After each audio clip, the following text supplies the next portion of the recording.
Good morning, all friends and yogis. Welcome to my space, and thank you for having me in your space. So today I want to chat to you about establishing a self-practice. In my mind, there is no better time than right now to do that if you haven't got a self-practice already. So a self-practice doesn't need to be 2 hours or 1 hour for it to be effective. It can be as little as 15 minutes. It's much better to have a self-practice for 15 minutes every single day than to have nothing at all. And 15 minutes or 20 minutes is probably the only time that most of us have daily to do a self-practice. So often we are overwhelmed, especially in the beginning. We don't know what to do, and we think that it has to be the ideal or the perfect practice. So the what I'm going to share with you soon. I will share with you this page. It's not me that's so clever, it's one of my teachers that have shared this self-practice very generously, so I'm sharing the love with you. I will do a short video, and for those of you who know me, you can WhatsApp me and I'll WhatsApp you that specific page. Oh, here's Milo also in the space with us. So I will share that with you. If you want to put it next to your mat, that's always very helpful.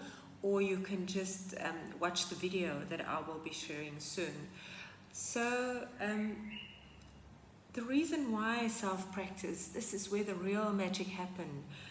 The big news is you don't need a teacher, you don't need me. Of course, something really magical happens when we share space, when we practice together. But as I often say when we are in class, when we're working especially with the breath, of course in class we're trying to get the average, trying to get to move together, especially when we do flow. But each of us have a different flow of breathing, longer or shorter.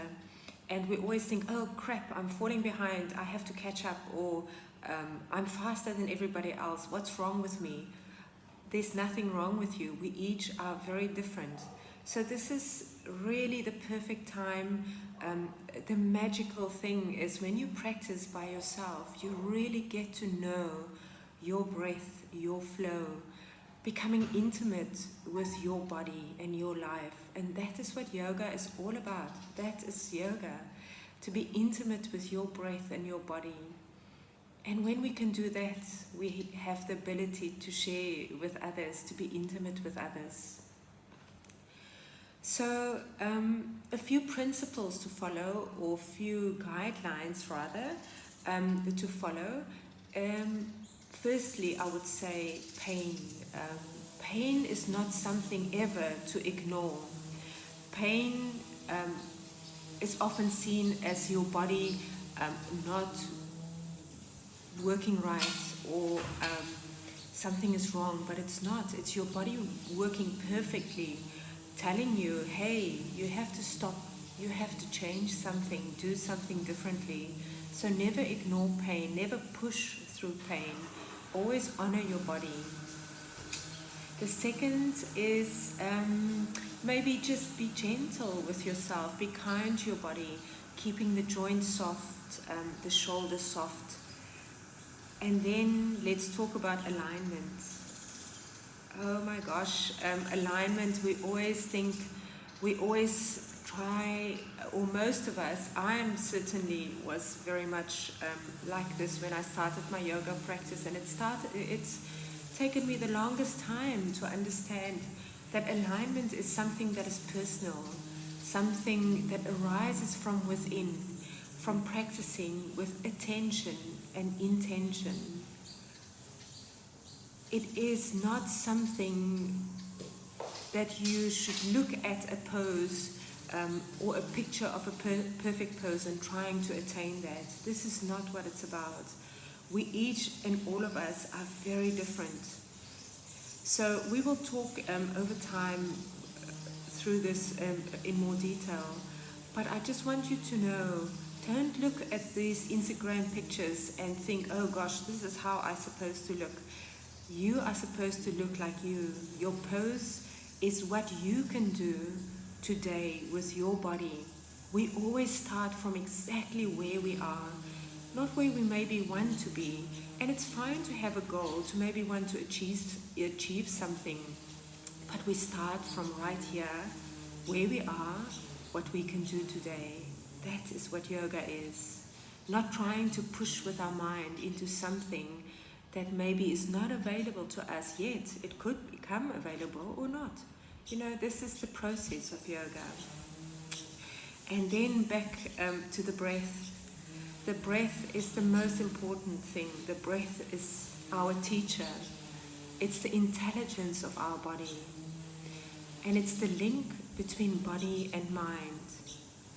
The breath is also telling us what is happening, or what is the state of our body and mind. Just the easy explanation for that is when we have a fright, we do this with the breath. Or when we are stressed out, sometimes we find that the breath moves all up into the chest. It might be different for you.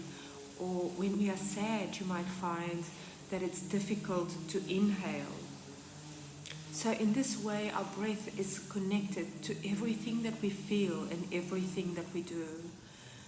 So the most important thing to remember is that breath is movement, and movement is breath.